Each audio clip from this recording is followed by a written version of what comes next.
Good afternoon, Knights. It's Friday, October 1st, and I'm Addison Williams. You're watching Night TV News. Ever to conquer, never to yield. For Independence High School, this is Night TV.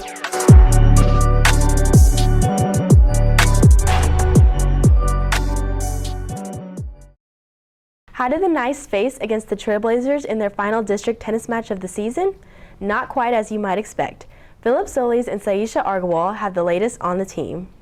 Two teams, both undefeated. One would go home with the loss, while the other would go to the playoffs. The Knights entered their final district game with one thing on their mind: victory.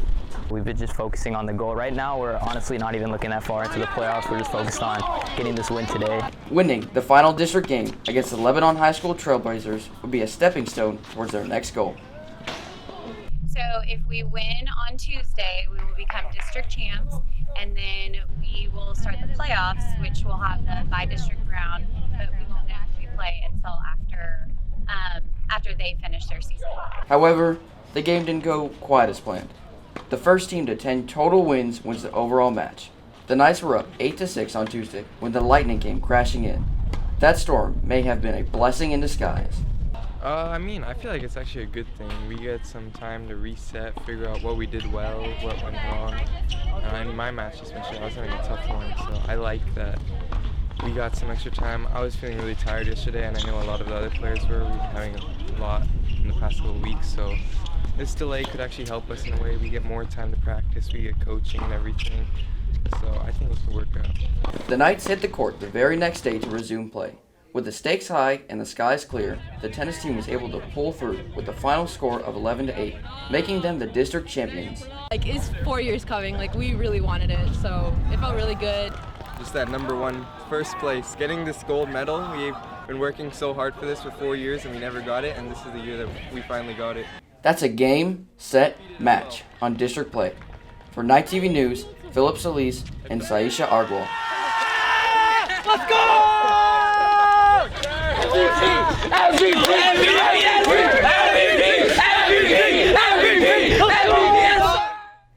Congratulations to our Knights varsity tennis team on their incredible district record. Be sure to support them as they head to playoffs in the weeks to come. Before the Knights took on the Reedy Lions last week, Independence got the chance to celebrate the class of 2022.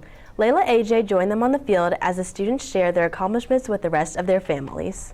On Friday night, seniors and their parents walked the field of the Star to celebrate how far they've come. Football player Kate Foster and cheerleader Lily Johnson described what it was like performing under the same lights as the Dallas Cowboys on the special night.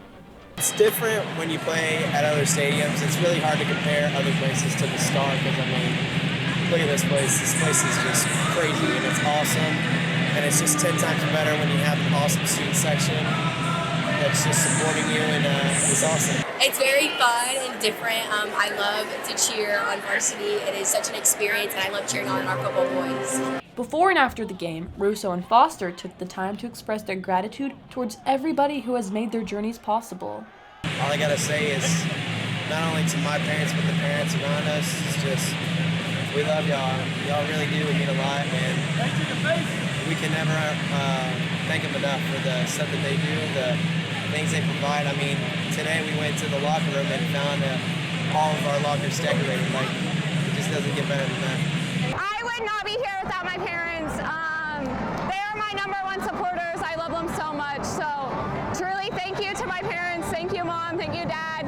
Thank you to all of my family for supporting me throughout this journey of being here for 4 years. I wouldn't be here without y'all, so truly thank you so much. As the Royals warmed up for their halftime performance, things got emotional as the girls realized they would be saying bye to the seniors who'd been on the team for so long at the year's end. Captain Riley Russo describes how she plans on making the most of the year ahead of her. I say soak in every second that you get because it will go by like that. I'm not looking forward to hanging my hat, but I'm super grateful for this last year that I get on the team.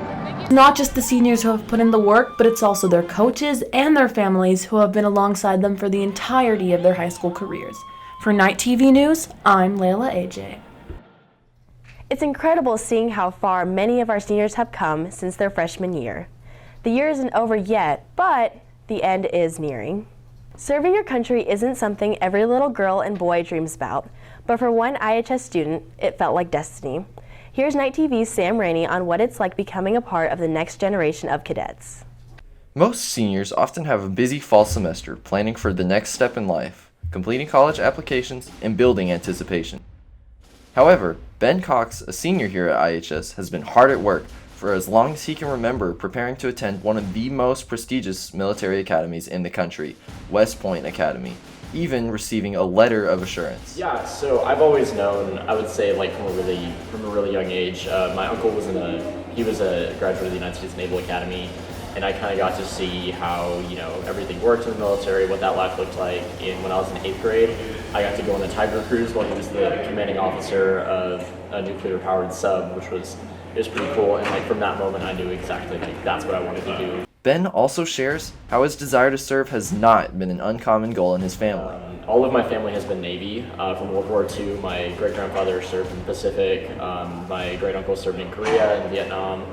And then my uncle on my mom's side actually served in the Navy during the 90s and early 2000s. And then right now, my dad's brother, he was a Naval Academy grad and has been serving since 1998. So for a few generations back, we've all been in the Navy. It's been a really cool family tradition. And then my sister is going to commission into the Coast Guard when she graduates college. And then I'll be the last one to either do Army or Navy.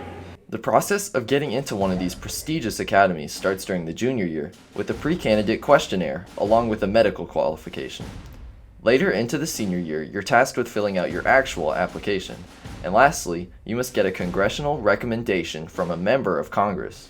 Ben emphasized that despite the daunting semblance of tasks, it's possible for anybody to follow the same path. I'd say anyone can do it though. It's if you want to go off and join the Army or join the Navy, through one of the academies, totally go and do it. Just put your heart wherever you want to be.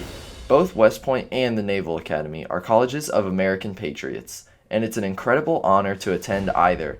We're wishing Ben the best of luck in following his dreams. Thank you for serving our country. For Night TV, this is Sam Rainey. Ben will join the likes of several West Point or U.S. Naval Academy alumni and significant historical figures upon graduation, such as Jimmy Carter, Roger Staubach, Edgar Allan Poe, and Ulysses S. Grant. An IHS senior recently published a book. Shreya Bandari wrote a math workbook aiming to help kids with addition and basic math. Check out the article on Knight's Press website to read more. Here at IHS, there are numerous clubs offered to students. Some are career-oriented, others are just for fun.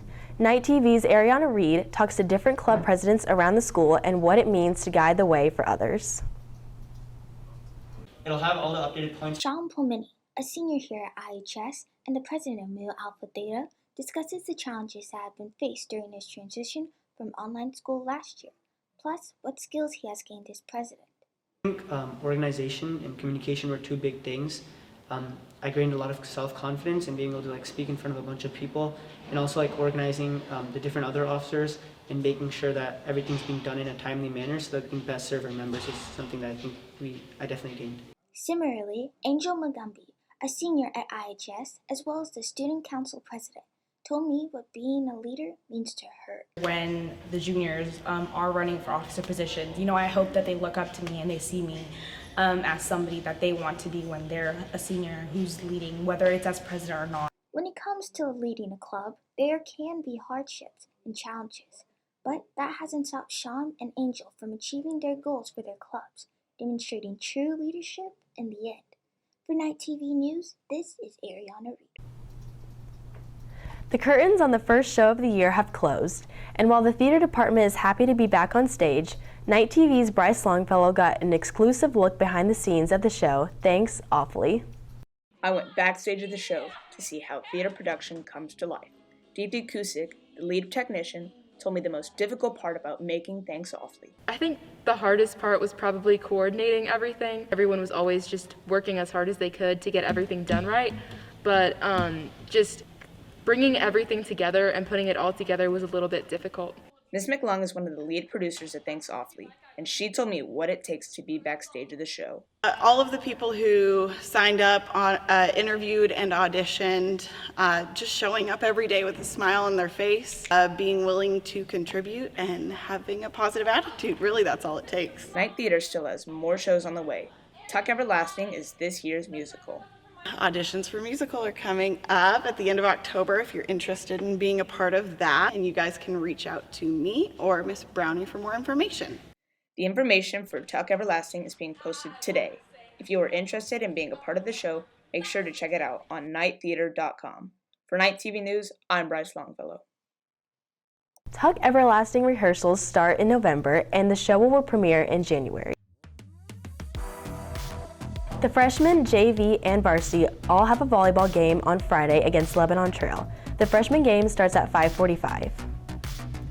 The Region 24 Orchestra will be holding auditions from 6 to 8 p.m. on October 2nd. Nights, just a reminder, next Friday, no school. It's also a 4-day weekend. For Night TV, I'm Addison Williams. Be sure to check us out on YouTube and nightpress.org to stay up to date with all things IHS. Have a great weekend, and we'll see you soon.